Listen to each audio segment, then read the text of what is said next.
මේ උතුම් කිහිරි වනේ ඉදිකල කිරිවෙහෙර චෛත්‍ය රාජානන් වහන්සේ අසලට පැමිණෙත්වා. එදා බුදුරජාණන් වහන්සේ ඇසල පුන් පොහෝ දවසේ ඉසිපතන මිගදාය පින්බිමේ උතුම් ධම්මචක්ක සූත්‍රයේ දේශනා කරද්දී බූමාටු දෙවියන්ගේ පටන් අකනිටා බඹලොව දක්වාම දෙවියන් අහස් කුස පුරා දසදහසක් ලෝක ධාතු වලින් පිරී ගියා. බුදුරජාණන් වහන්සේ 500ක් මහරහතන් වහන්සේලා සමග වැඩ සිටි. උන්වහන්සේගේ රන් අසුන කේශ ධාතු තැන්පත් මහා බෝසතාණන් වහන්සේගේ මගුල් කඩුව තැන්පත් මේ උතුම් කිරිවෙහෙර චෛත්‍ය රාජානන් වහන්සේ අසලට ඒ දම්සක් පැවතුම් සූත්‍රය ශ්‍රවණය කරන්න වැඩම කළ දසදහසක් ලෝක ධාතු වල බූමාටු දෙවියන්ගේ පටන් අකනිටා බඹලව දක්වා සියලු දෙවියනි මේ උතුම් පිම්බිමට පැමිණෙත්වා වැඩම කරත්වා. සාදු සාදු සාදු. මතු බුදුවන මේ මහා බට්ට කල්පේ මතු බුදුවන මෛත්‍රී බෝසත් දෙවියනි මේ මහසින් දෙවියන් උදෙසා කතරගම දේවාලයේ ඉදිකල අද දෙව්ලොව වැඩ සිටිනා දුටුගැමුණු දෙවියනි කාවන්තිස්ස දෙවියනි විහාර මහා දේවී දිව්‍යාංගනාවනි සද්දාතිස්ස දෙවියන් ඇතුළු බුදු පිරිසේ යන මේ දෙවියන් පිරිවරා මේ උතුම් පිම්බිමට පැමිණෙත්වා. සාදු සාදු සාදු. එදා මහා ගෝස නමින් හඳුන්වපු ප්‍රාදේශීය පාලක රජ කෙනෙකු බුදුරජාණන් වහන්සේ මේ පිම්බිමට වැඩම කරද්දී බුදුරජාණන් වහන්සේ ප්‍රමුඛ 500ක් මහරහතන් වහන්සේලාට සිව්පසෙන් අපෝපස්ථාන කළ ඒ රජතුමන් බුදුරජාණන් වහන්සේ දේශනා කළ ධර්මය අසා උතුම් සෝතාපන්න ඵලයට පත් වූ බව ධාතු වංශයේ සඳහන් වෙනවා. එදා දේවත්වයෙන් සැලකුවේ ඒ මහා ගෝස, මහා සේන, මහා සෝන යන නම් වලින් හඳුන්වපු මේ කතරගම පුණ්‍ය භූමිය ආරක්ෂා කරන මහසෙන් දෙවියන්. මහසෙන් දෙවියනි දිවි පිරිස පිරිවරා මේ උතුම් පුණ්‍ය භූමියට පැමිණෙත්වා. ඒ වගේම සමන්ත කූට පර්වතයට අධිග්‍රෝහිත උතුම් සෝතාපන්න ඵලයට පත් සුමන සමන් දෙවියනි දෙව් පිරිස පිරිවරා මේ උතුම් කිරිවෙහෙර චෛත්‍ය රාජානන් වහන්සේ අසලට පැමිණෙත්වා. බෝසත් පුතෙක් ලෝකයට බිහි කළ මාතෘ දිව්‍ය රාජානනි ඔබේ කුසින් ලෝකයට බිහි වූ තුන් ලෝකාග්‍ර ඒ බුදුරජාණන් වහන්සේ 500ක් මහරහතන් වහන්සේලා සමග වැඩ සිටි මේ උතුම් පුණ්‍ය භූමියේ ඉදි වූ කිරිවෙහෙර චෛත්‍යයි මේ වන්දනා කරමින් මේ පූජා පවත්වන්නේ. මාතෘ දිව්‍ය රාජානනි දෙව් පිරිස පිරිවරා මේ පිම්බිමට පැමිණෙත්වා. සාදු සාදු සාදු. මතු බුදු බව පතමින් පෙරුම්දම් පුරනා දැඩිමුණ්ඩ දෙවියනි ඒ වගේම ගෞතම බුදු සසුනේ දියුණුව උදෙසා උදව් උපකාර කරන සියලු භූමාටු දෙවියන්ගේ පටන් අකනිටා බඹලව දක්වා සියලු දෙවියනි බ්‍රහ්ම දෙවියනි මේ උතුම් කතරගම පුණ්‍ය භූමියේ වැඩ සිටින උක්ෂ දේවතාවුන් ආදී ඒ දිව්‍ය විමාන කරගත් සියලු දෙවි දේවතාවුනි මේ උතුම් කිරිවෙහෙර චෛත්‍ය රාජානන් වහන්සේ මගුල් මහා සෑය නමින් හඳුන්වන මේ උතුම් චෛත්‍ය රාජානන් වහන්සේ අසලට මේ අහස් කුස පුරා පිරී සිටින සියලු දෙවියන් අතරින් මේ ධර්මයේ ශ්‍රවණය කරන්න පැමිණෙත්වා. සමන්ත චක්කවාලේසු අත්‍රා ගච්ඡන්තු දේවතා සද්ධම්මං මුනි රාජස්ස සුනන්තෝ සග්ග මොක්ඛදං ධම්මසවන කාලෝ අයං භදන්තා ධම්මසවන කාලෝ අයං භදන්තා ධම්මසවන කාලෝ අයං භදන්තා නමෝ තස්ස භගවතු අරහතු සම්මා සම්බුද්දස්ස නමෝ තස්ස භගවතු අරහතු සම්මා සම්බුද්දස්ස නමෝ තස්ස භගවතු අරහතු සම්මා සම්බුද්දස්ස සාදු අති ගෞරවනීය කිරිවෙහෙර විහාරාධිපති අලුත්වැව සෝරත පූජනීය නායක ස්වාමීන් වහන්සේ ඇතුළු මේ උතුම් චෛත්‍ය රාජානන් වහන්සේ වන්දනා කිරීම උදෙසා මේ මහා පින්කමට වැඩම කොට වදාළ පූජනීය මහා සංඝරත්නයන් අවසරයි. වාසනාවන්ත පින්වතුනි, අපේ ජීවිතේ වාසනාවන්ත දවසක්, පුණ්‍යවන්ත දවසක් හිත හිතා සිහි කර කර ජීවිත කාලය පුරා හිතේ මවාගෙන සිහිපත් කරන්න පුළුවන් දවසක් අද දවස. බුදුරජාණන් වහන්සේ 500ක් මහරහතන් වහන්සේලා සමග වැඩ සිටිය උතුම් පුණ්‍ය භූමියකයි ඔබ මේ සිටින්නේ. මේ චෛත්‍ය රාජානන් වහන්සේ ආලෝකමත් කරේ මේ චෛත්‍ය රාජානන් වහන්සේ තුල තැන්පත් වෙලා වැඩ සිටින්නේ බුදුරජාණන් වහන්සේගේ කේශ ධාතුන් වහන්සේලා.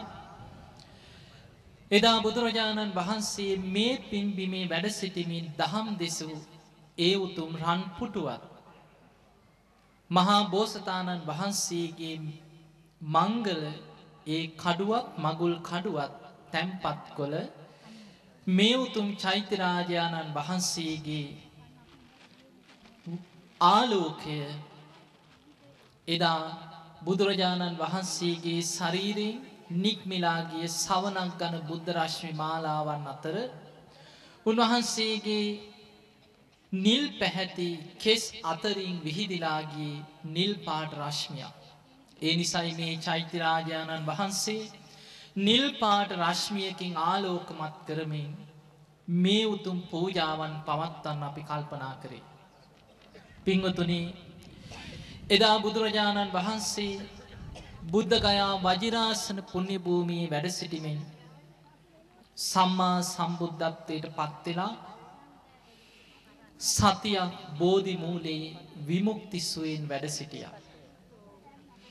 ඒ සතිය තුල උන්වහන්සේ විමුක්ති සුවයෙන් වැඩ සිටිද්දී උන්වහන්සේගේ ශාසනීය අනාගතයේ පිහිටන ආකාරය ලෝකයේ පුරා බලවත් වෙලා ව්‍යාප්ත වෙන ආකාරයේ බුදු ඇසින් බලද්දී මේ ලංකාදීපය බුදු ඇසට යොමු වුණා.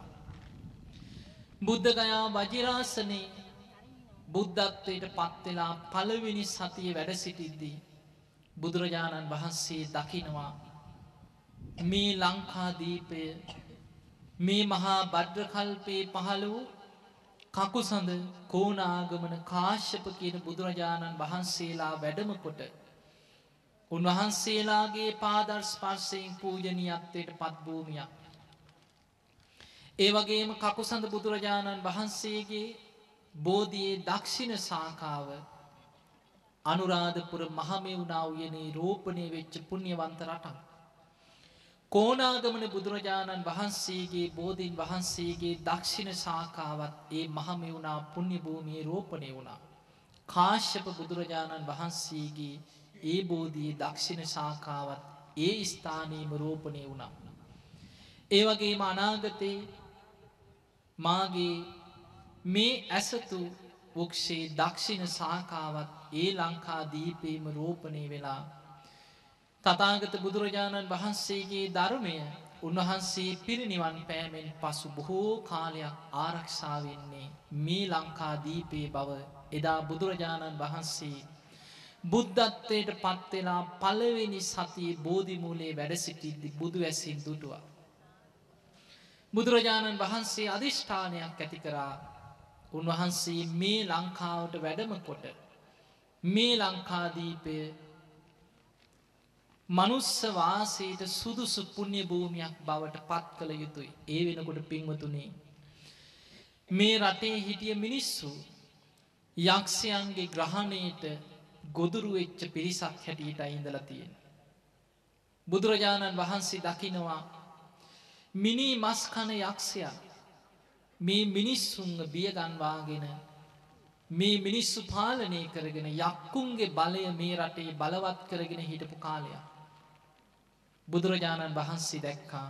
නමුත් මේ රට තථාගත බුදුරජාණන් වහන්සේගේ ධර්මයේ බබලන රාජ්‍යයක්. ඒ නිසා යක්ෂයන් පළවා හැර මනුස්ස වාසයට සුදුසු පුණ්‍ය භූමියක් බවට මේ ලක්දෙරණ පත් කළ යුතුයි කියන අදිෂ්ඨානය ඇති කරගත්තා. සත් සතිය අවසන් වෙලා ඉසිපතන මිගදායේ පුණ්‍ය භූමියට වැඩම කරලා පස්වග භික්ෂූන් වහන්සේලාට බෝමාටු දෙවියන්ගේ පටන් අකනිටා බඹලුව දක්වාම දෙවියන්ටත් ධම්මචක්ක දේශනාව දේශනා කරමින් බුදුරජාණන් වහන්සේගේ දහම් ගඟ ලෝකයට විවර කළා. යසකුල පුත්‍රය ඇතුළු යාළුවෝ 54 දෙනෙක් ඇවිල්ලා පැවිදි වුණා. ඒ පළවෙනි රහත් 69 චරත භික්කවේ චාරිකම් බහුජන හිතාය බහුජන සුඛාය අත්තාය හිතාය සුඛාය දේව මනුස්සානං කියන බුද්ධ වචනයෙන් ගම් නියම් ගම් පුරා බුදුරජාණන් වහන්සේ මේ දහම් පණවිඩේ දේශනා කරමින් උන්වහන්සේලාව චාරිකායි වැඩම කෙරෙව්වා.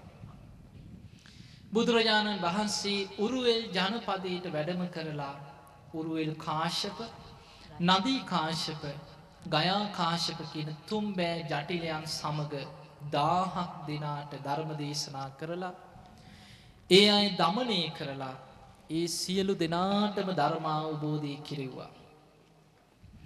එදා මේ පිරිසට දහම් දේශලා අවසන් වෙලා උරුවෙල් ජනපදයේ ඉඳන් බුදුරජාණන් වහන්සේ උතුරු කුරු දිවයිනට අහසින් වැඩම කරා. පිණ්ඩපාතේ වැඩම කරලා අනෝතත්ත්ව විලාසල ඉඳන් ඒ දානේ වළඳලා සමාපත්තියට සමවදිනකොට ලෝකෙ දිහා බලද්දී මේ ලංකාදීපේ උන්වහන්සේගේ බුදු ඇසට යොමු වුණා. බුදුරජාණන් වහන්සේ බුද්ධත්වයට පත් වෙලා හරියටම මාස 9යි. උන්වහන්සේ අහසට පැන නැගලා අහසින්ම වැඩම කරා මේ ලංකාදීපේට. මයංගන චෛත්‍ය රාජානන් වහන්සේ පිහිටි පුණ්‍ය භූමියට ඉහළ අහසේ උන්වහන්සේගේ නිසීදනේ එලාගෙන අහසි වැඩ සිටියා. එදා විශාල යක්ෂ පිරිසක් ඒ භූමියේ ඉඳලා මිනිමස් කමින් හිටපු මේ යක්ෂයෝ අහසේ බුදුරැස් විහිදෝමින් මහා 이르දි ප්‍රාතිහාර පාමින් අහසේ වැඩ සිටින බුදුරජාණන් වහන්සේ දැකලා මේ යක්කු කල්පනා කරා අපිටත් වඩා බල සම්පන්න යක්ෂයෙක්වත්ද මේ ඇවිත් ඉන්නේ. දන්නේ නැහැ මේ බුදු කෙනෙක් කියලා. යක්ෂයෝ හිතුවේ අපිට වැඩිය බල සම්පන්න කෙනෙක් ඇවිත් කියලා. බුදුරජාණන් වහන්සේ ඒ සියලු දෙනාට ඒ වෙලාවේ සිසිල් පිනිවැස්සක් ඇති කෙරෙව්වා. ඔබ දකින්න ඇති මේ උතුම් චෛත්‍ය රාජානන් වහන්සේට මේ ආලෝක පූජාව පවත්වන්න සූදානම් වෙච්ච වෙලාවේ මේ වහින කාලයක් නෙමෙයි. මල් වැස්සකින් මේ චෛත්‍යයට පූජා පවත්වපු ආකාරය අපි හැමෝම අත්දැක්ක මීට ටික මොහොතකට කලින්. එදා බුදුරජාණන් වහන්සේ ඒ ඇති කරපු වර්ෂාවේ ඒ යක්ෂයන් තෙමී සිසිල් භාවයට පත් වුණා. ඒ සමගම බුදුරජාණන් වහන්සේ තේජෝ කසිනේට සමවැදිලා උෂ්ණත්වය ඇති කෙරෙව්වා. එන්න උණුසුම් වේගෙන යනකොට බුදුරජාණන් වහන්සේ අහසේ වැඩ සිටියේ උන්වහන්සේගේ ඒ පත්කඩේ එලාගෙන නිසීදනයේ තුල නිසීදනයේ පවා ගිනියම් පාට වෙලා විශාල රශ්මියක් පැතිරිලා ගියා. මේ යක්ෂයන්ගේ ශරීර වලින් දහඩිය වැగిරෙන්න පටන් ගත්තා. විශාල බියක් තැති ගැනීමක් ඇති වුණා. බුදුරජාණන් වහන්සේ යක්ෂයන් අමතලා කියනවා යක්ෂේනි නුඹලාට රැකවරණයක් තියෙන භූමියක් මම සකස් කරලා දෙන්නම්. මේ භූමිය තථාගත බුදුරජාණන් වහන්සේගේ ධර්මයේ බැබලෙන භූමියක්. ඒ නිසා යක්ෂයනි මේ භූමියෙන් ඉවත් වෙත්වා කියලා ඉල්ලීමක් කරා. යක්ෂයෝ මහා බයෙන් තැතිගෙන අපි කොහෙටද යන්නේ කියලා කල්පනා කරනකොට බුදුරජාණන් වහන්සේ මේ වගේම දිවයිනක් 이르දියෙන් මැව්වා. ගිරි දිවයින නමින් දූපතක් මවලා. උන්වහන්සේගේ අදිෂ්ඨානයෙන් මේ ලංකාදීපයට ටික ටික ඒ ගිරි දිවයින නම් මවාපු දූපත ලං කරා. යක්ෂයෝ බයෙන් තැතිගෙන හිටපු ඒ යක්ෂ පිරිස සියලු දෙනාම අර ගිරි දිවයිනට පැනගත්තා. සියලුම යක්ෂයන් පළවා හැරලා බුදුරජාණන් වහන්සේගේ අදිෂ්ඨානයෙන් ඒ මවාපු ගිරි දිවයින ටිකෙන් ටික මහා සාගරයෙන් ඈතට බුදුරජාණන් වහන්සේ යවුවා. ඒ විතරක් නෙමෙයි බුදුරජාණන් වහන්සේ කරණීය මිත්ත සූත්‍රයෙන් අදිෂ්ඨාන කරලා මේ ලංකාවට ආශිර්වාද කරමින් මේ ලංකාදීපයට ඉහළ අහසේ 3 වතාවක් පැදකුණු කරලා මේ ලංකාව බුදුරජාණන් වහන්සේගේ ඒ පූජනීයත්වයනුත් ආරක්ෂා කරලා දඹදිව තලයට වැඩම කරා. ඒ මොහොතේ බුදුරජාණන් වහන්සේ ඒ මයංගන චෛත්‍ය පිහිටි ස්ථානයේ වැඩ සිටීමෙන් දහම් දෙසුවා. ඒ ධර්මයේ ශ්‍රවණය කරපු ඒ ප්‍රදේශයේ එදා හිටපු පාලකයා සුමන සමන් නමින් හඳුන්වපු ඒ ප්‍රදේශයේ පාලකයා උතුම් සෝතාපන්න ඵලයට පත් වෙලා බුදුරජාණන් වහන්සේගෙන් ඉල්ලීමක් කරනවා ස්වාමීනි ඔබ වහන්සේ වෙනුවෙන් අපිට වන්දනා කරන්න පූජනීය දෙයක් ලබා දෙන්න. බුදුරජාණන් වහන්සේ හිස පිරිමැදලා උන්වහන්සේගේ කේශ ධාතු මිටක් සුමන සමන් ඒ රජතුමාට ලබා දුන්නා. එදා රජකම් කරපු කෙනෙක්.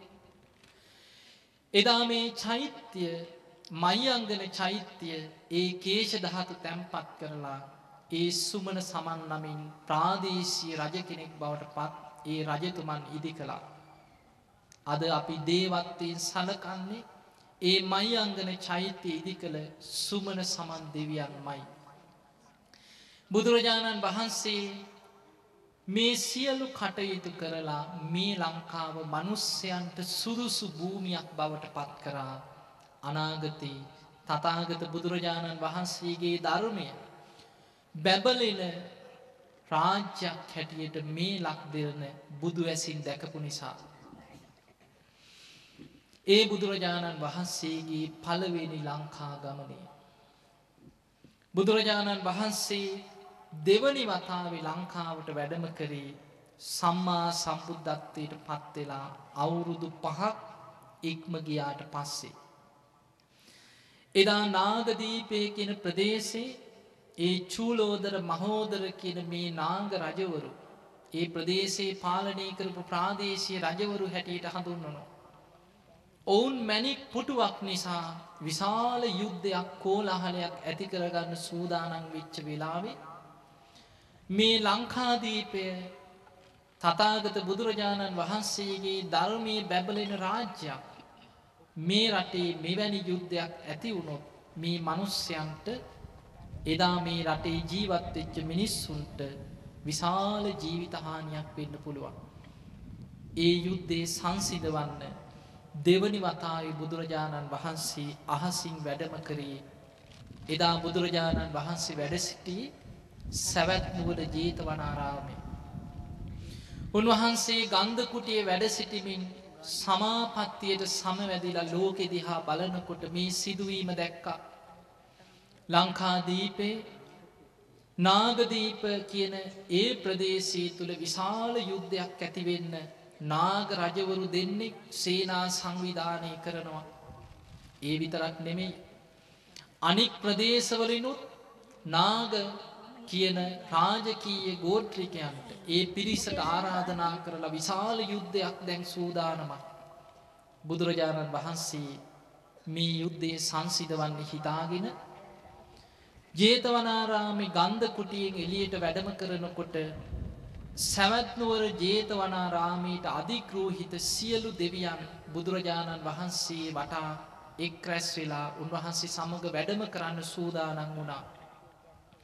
බුදුරජාණන් වහන්සේ කියනවා දෙවියනි මම මේ යන ගමනට මේ දෙවියන් සියලු දෙනාම අවශ්‍ය වෙන්නේ නැහැ. සමිද්දි සුමන කියන දෙවියන් පමණක් ප්‍රමාණවත්. සමිද්දි සුමන කියන දෙවියන් මගේ කිරි පළුරුක අරගෙන 이르දියන්නේ කිරි පළුරුකත් රැගෙන මා පිටිපසින් අහසින්ම පැමිණෙත්වා කියලා බුදුරජාණන් වහන්සේ අහසට පැන නැග්ගා.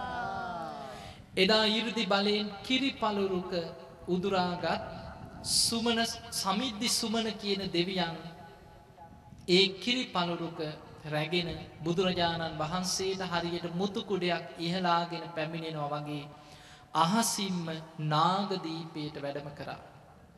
බුදුරජාණන් වහන්සේ ඉහළ අහසේ නොයෙක් විදිහේ ප්‍රාතිහාරයන් දක්වලා මේ ඇතිවෙන්න ගිය යුද්ධයේ සංසිඳෙව්වා. බුදුරජාණන් වහන්සේට පුළුවන් වුණා මුළු ලංකාවම මුළු ප්‍රදේශයේම මුළු ලෝකයේම ඝන අන්ධකාරයක් මවන්නේ දා ඒ මොහොතේ 이르දියෙන් යුද්ධ කරන්න ආයුධ අරගෙන හිටපු චූලෝදර මහෝදර නාග රජවරුන් ඇතුළු ඒ නාග පිරිස් යුද සේනාවට එකතු වෙච්ච සියලු දෙනාටම දුන්න ඊතලේවත් හොයාගන්න බැරි වුණා. ඒ තරම් ඝන අන්ධකාරයක් ඇති වුණා. මේ නාගයන් බයෙන් තැතිගත්තා.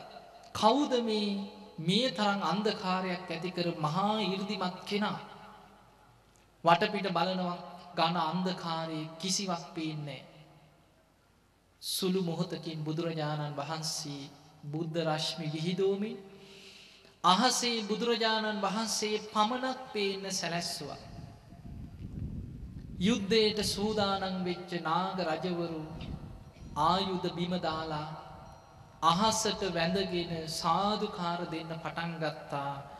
බුදුරජාණන් වහන්සේ අපි වෙනුවෙන් දෙවනි වතාවටත් මේ ලංකාදීපයට වැඩම කරා කියලා සාදුකාර දුන්නා.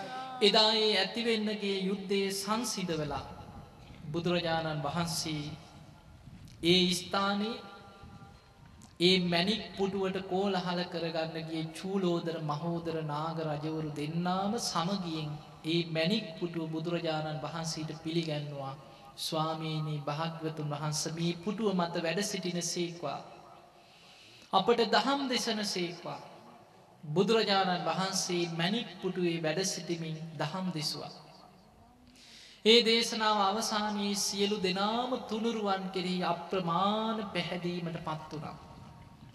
බුදුරජාණන් වහන්සේ මේ අයට කියනවා තථාගත බුදුරජාණන් වහන්සේ වැඩ සිටි මැණික් පුටුවත් සමිද්දි සුමන දෙවියන් රැගෙන පැමිණි කිරි පළුරුකත් නුඹලාට ලබා දෙනවා. ඒ මොහොතේ කිරි පළුරුක එතන පිහිටෙව්වා.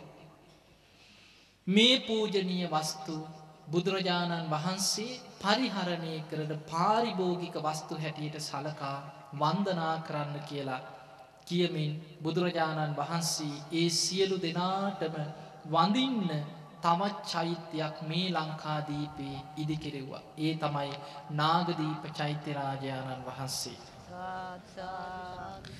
එදා මේ යුද්ධයට සහාය දෙන්න කැලණියේ මණිඅක්ඛික කියන රජතුමා තමන්ගේ සේනාවක් අරගෙන යුද්ධයට සහාය දෙන්න ගිහින් හිටියා.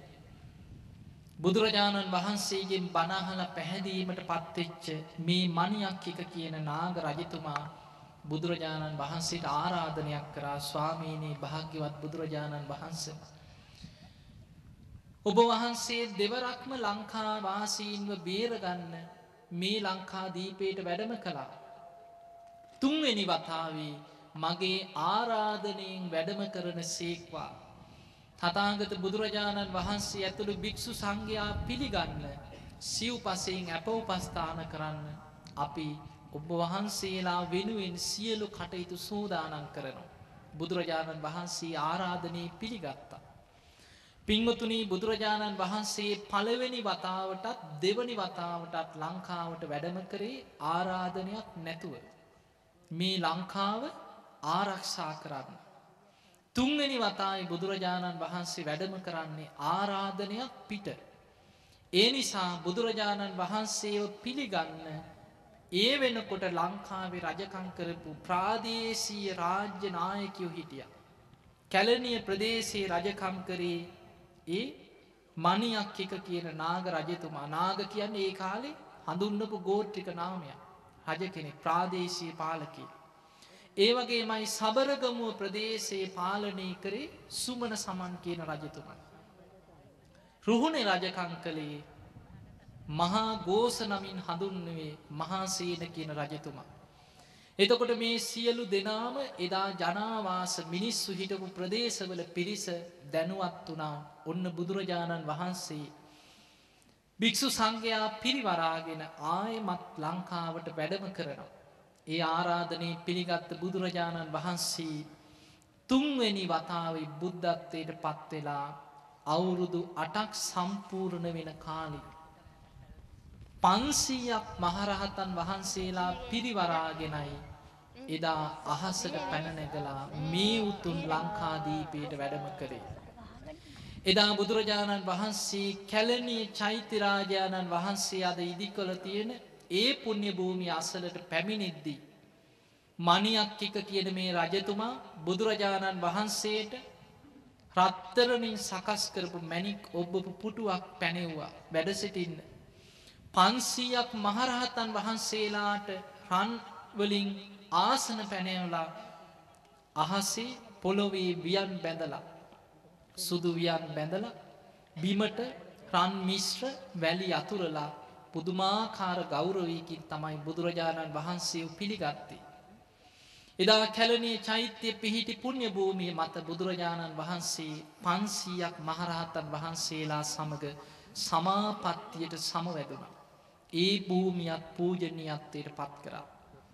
එදා බුදුරජාණන් වහන්සේ වැඩම කරා කියන ආරංචියට පළවෙනි වතාවේ බුදුරජාණන් වහන්සේ වැඩම කරනකොට රජ කෙනෙක් හැටියට හිටපු සුමන සමන් කියන ඒ රජතුමා තුන්වෙනි වතාවේ බුදුරජාණන් වහන්සේ වැඩම කරේ අවුරුදු 8කට පස්සේ බුද්ධත්වයෙන්. ඒ වෙනකොට මිය පරලොව ගිහින් සිරිපාද කඳුයාය විමාන කරගත්ත දේවතාවෙක් වෙලා සුමන සමන් දෙවියන් ඇවිත් කැලණියේදී බුදුරජාණන් වහන්සේට වන්දනා කළ ආරාධනයක් කරනවා.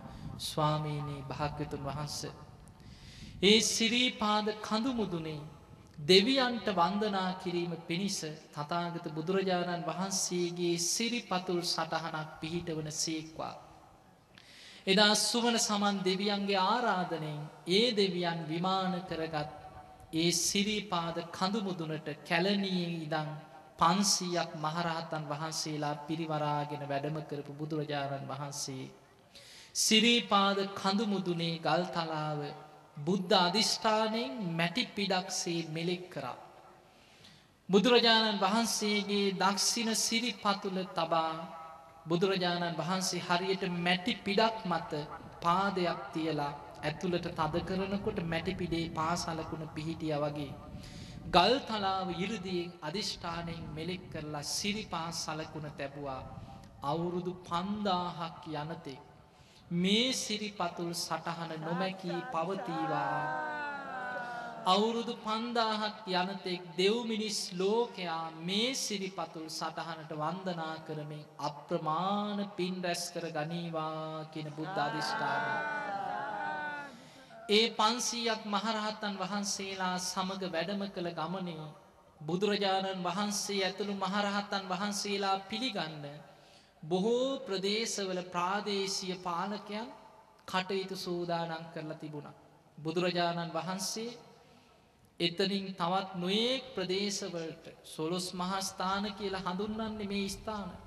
බුදුරජාණන් වහන්සේ වැඩම කරමින් ඔබ මේ දකින අපි මේ වාඩි වෙලා ඉන්න අපි මේ විදුලි ආලෝකයෙන් කප්රුක් පලන්දලා බුදු පිළිම තැන්පත් කරලා බුදු ගුණ කියමින් අප්‍රමාණ සද්ධාම